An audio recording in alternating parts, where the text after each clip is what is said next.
so cool! I just recently bought this record at Nice Price Books out in Raleigh, and I've been doing a lot of DJing and spinning of vaporwave music for this channel, so I wanted to go ahead and find some Japanese pop, dig for some samples, and kind of create with the SP404 and the Octatrack in the style of a lot of the music that I listen to and play. This record is in very nice condition. I'm gonna go ahead and put it on the turntable.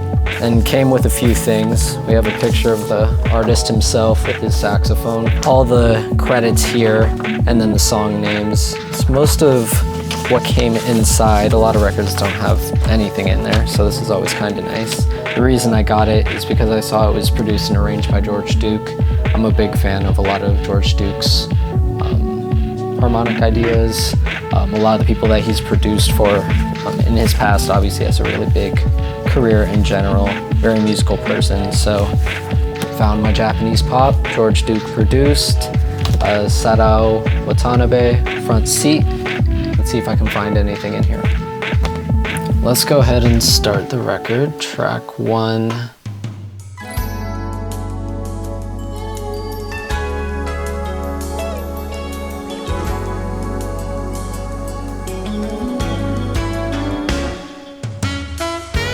The sax line is really nice.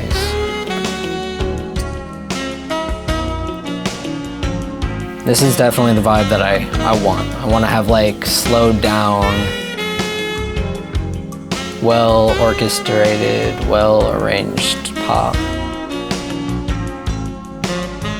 Got some jazz though. Yeah, I'll probably sample that. This is the last track on side B.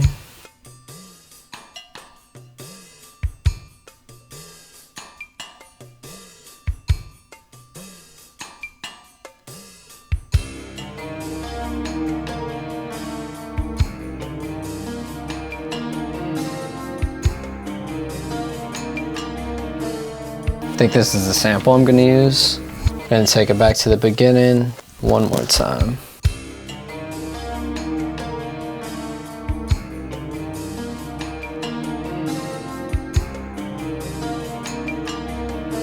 So I got the sample here on my SP404 Mark II on pad 4. I went and picked good start and end points. Perfect loop. So now I need to sync up my Octatrack over here on the right. So over here is my SP404. If I press pad 4 on here, we can hear the sample. So I don't have a MIDI cable connecting or sending clock info to the SP404 or back to the Octatrack from the SP404. So I actually just tap tempoed in what I was hearing from the SP loop. Sometimes I find it works better anyways because it isn't always very like even calculation on the screen on the SP404. So I tapped it in and I got 84.1. And I started with a kick. Normally I put 4 on the floor and I press play and make sure everything's kind of in place with the actual sample, make sure it has good groove there, and then make adjustments in the tempo if I need. But I'm gonna go ahead and play this. And the way I have the Octatrack set up is that to actually hear any of the sounds, I have to go through the Q sends to the SP404 so I can apply the effects on my sampler over here onto the sounds in the Octatrack. This allows me more, I guess, flexibility in mixing and kind of coloring the sound outside of the effects that are just on the Octatrack. So if I hit Q and then the track number 4,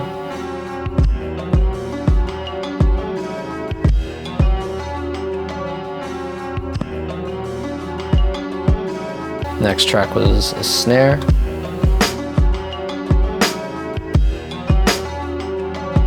Got a little hi-hat.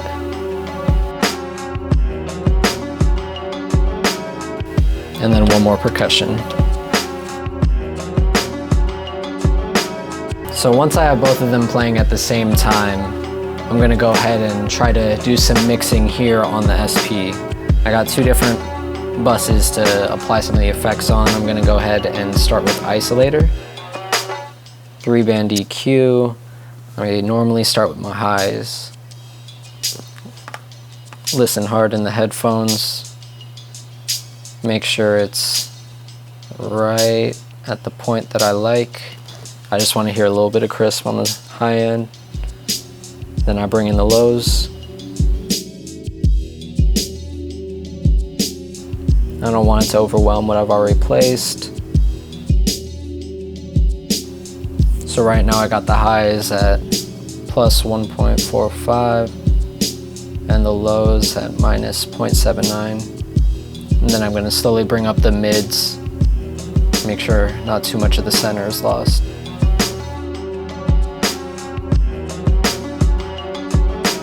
So this is with the isolator. Let's hear it without.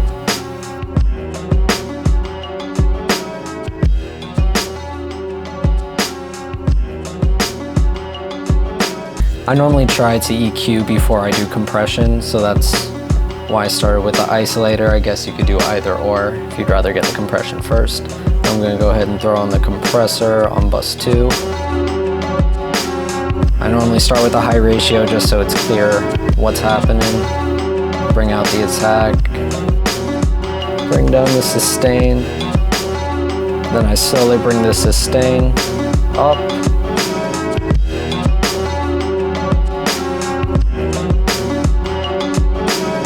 Another thing I like to do to the sample itself, which I think I did at some point, this cassette sim effect, I really like to throw in a lot of records that I've kind of sped down. It adds a lot of high end that kind of disappears by slowing down a record. So when I play it without, it's pretty smooth. You get a little bit more like grit and grain on it, but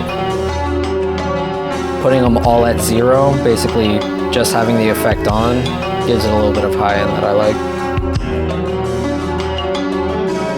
So with all these effects, the compressor, the isolator, and using the cassette sim, you're kind of introducing a lot of different like sound artifacts that make it sound a little bit more like vaporwave. When you think of a lot of like online internet genres, a lot of it is about having specific digital artifacts or low fidelity things, sample crushing or bit crushing, dropping the sample rate on songs. This was a quick little beat. I went in and actually recorded all of the effects, those 3 effects on top of the 2 samplers into the SP. I'm going to go ahead and manipulate the pitch, the speed, and then maybe play with some of the effects. Let me know what y'all thought of this video, what you thought of the beat. If you want any of the samples on this record, let me know. Thanks for watching. Hit subscribe, comment, and I'll see y'all next time.